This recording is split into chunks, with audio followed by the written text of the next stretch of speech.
गुरु प्यारी सात संगत जी प्यार नाल कहना धन निरंकार जी। सात संगत जी, प्रत्येक जीव में परमात्मा बसते हैं, ऐसा मानकर सभी प्राणियों को सम्मान देना और सुख पहुंचाना चाहिए। जो दूसरों को दुख देकर परमात्मा की भक्ति करते हैं, परमात्मा उसकी भक्ति को कभी स्वीकार नहीं करते। परमात्मा की असली सेवा, असली पूजा वही व्यक्ति करता है जो दूसरों के दुखी से दुखी और दूसरों के सुख में सुखी होता है। सात संगत जी, आज हाजिर हूँ एक दिल छू लेने वाली साखी के साथ। आज की साखी पूरा जरूर सुने। उम्मीद करती हूँ आप सभी को आज की साखी बहुत ही पसंद आएगी। तो आइए आज की साखी सुने। सात संगत जी, एक परम शिव भक्त राजा था। एक दिन उसके मन में इच्छा हुई अपने आराध्य भगवान को शिव का हौद दूध से पूरा भर दिया जाए। जलहरी का हौद काफी चौड़ा और गहरा था। राजा की आज्ञा से पूरे नगर में डुबकी पिटवा दी गई कि अगले दिन सारे ग्वाले शहर का पूरा दूध लेकर मंदिर में आ जाएं। भगवान का हौद भरना है।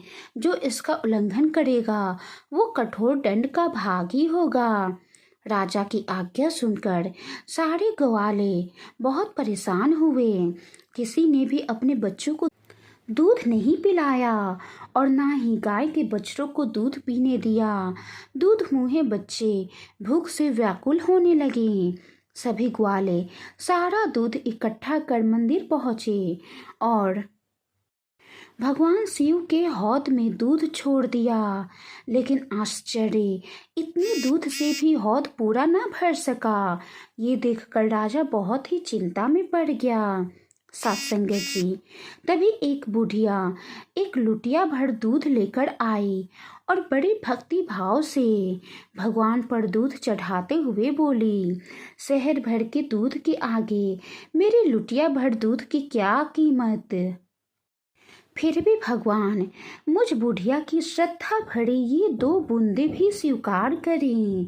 सात संगत जी, जैसी ही बूढ़ी माता दूध चढ़ाकर मंदिर से निकली, भगवान का हौद एकाएक दूध से भर गया।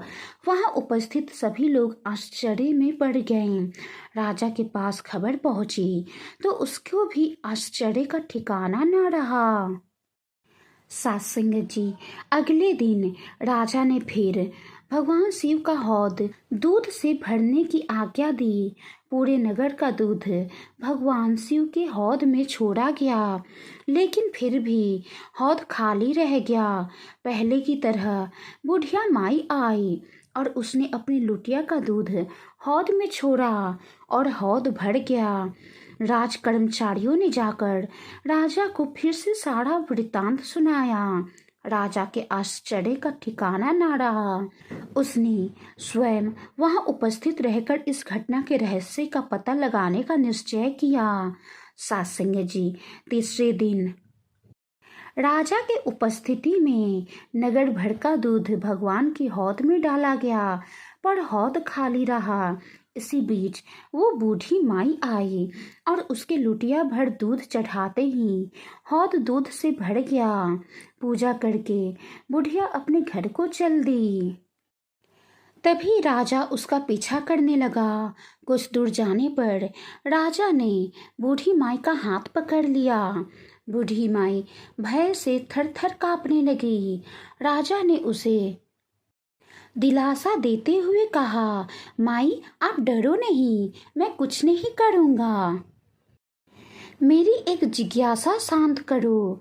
तुम्हारे पास ऐसा कौन सा जादू टोना या मंत्र है जिससे तुम्हारे लुटिया भर दूध चढ़ाते ही भगवान जी की हौद एकाएक भर जाती है। सात संगत जी, बूढ़ी माई ने कहा, मैं जादू टोना मंत्र तंत्र कुछ भी नहीं जानती, ना ही करती हूँ। घर के बाल बच्चों, ग्वालों सभी को दूध पिलाकर तृप्त कर बच्चे के दूध में से जो कुछ भी बचा रहता है उसे एक लुटिया में भरकर ले आती हूँ। कभी लुटिया भर दूध हो जाती है तो कभी आधी लुटिया ही दूध रहती है, तो कभी दूध की कुछ बूंदें ही, और भगवान को चढ़ाते ही वे प्रसन्न हो जाते हैं। मैं पूरे श्रद्धा भाव से उन्हें अर्पण करती हूँ, इसीलिए वे उसे ग्रहण करते हैं और हौद भर जाता है। लेकिन तुम दंड का भय दिखाकर जबरन नगर के सारे बाल बच्चों, बूढ़ों और ग्वालों का पेट काटकर उन्हें भूख से तड़पता छोड़कर सारा दूध अपने कब्जे में करते हो और फिर उसे भगवान को चढ़ाते हो। उनके आह से भगवान उसे ग्रहण नहीं करते हैं। तुम्हें पता है 3 दिन से तुम ऐसे ही कर रहे हो और 3 दिन से गांव के सारे बच्चे भूख से तड़प रहे हैं। बूढ़े ग्वालों को दूध नहीं मिल रहा है, यहाँ तक कि गाय के बछड़े भी भूखे रह जाते हैं।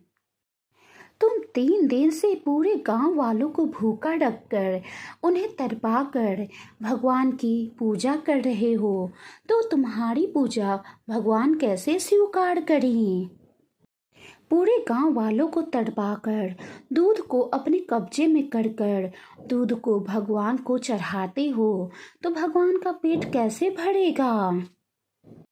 सासंग जी, राजा को अपनी भूल समझ में आ गई और आगे से उसने किसी को भी कष्ट पहुंचाने वाली हरकतें न करने की कसम खा ली।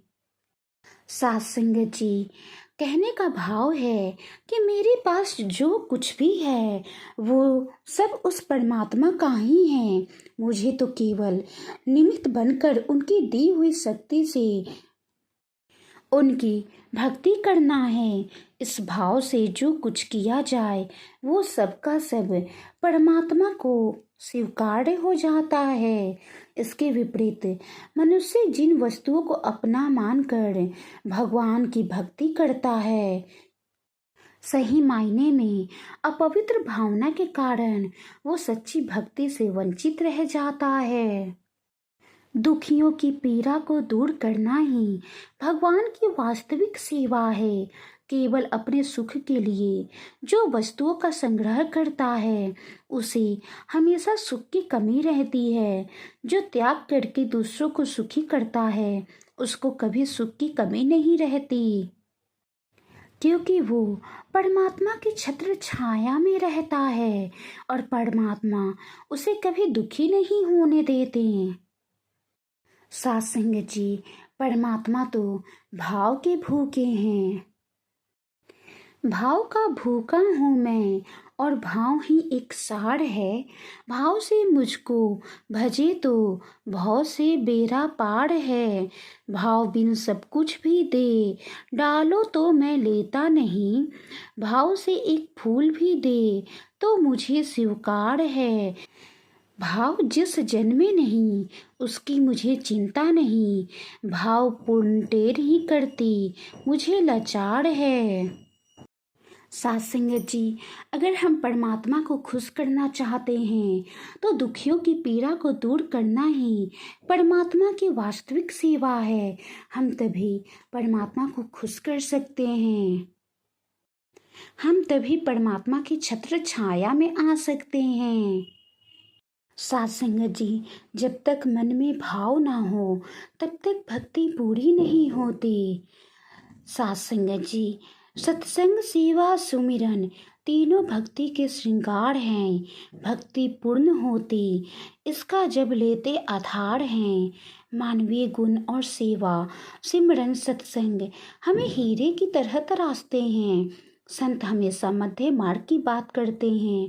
वो अति से बचकर चलते हैं। घड़ी के पेंडुलम की तरह पल पल इधर उधर ना होकर निरंकार के आश्रय अपने संतुलन को बनाए रखते हैं।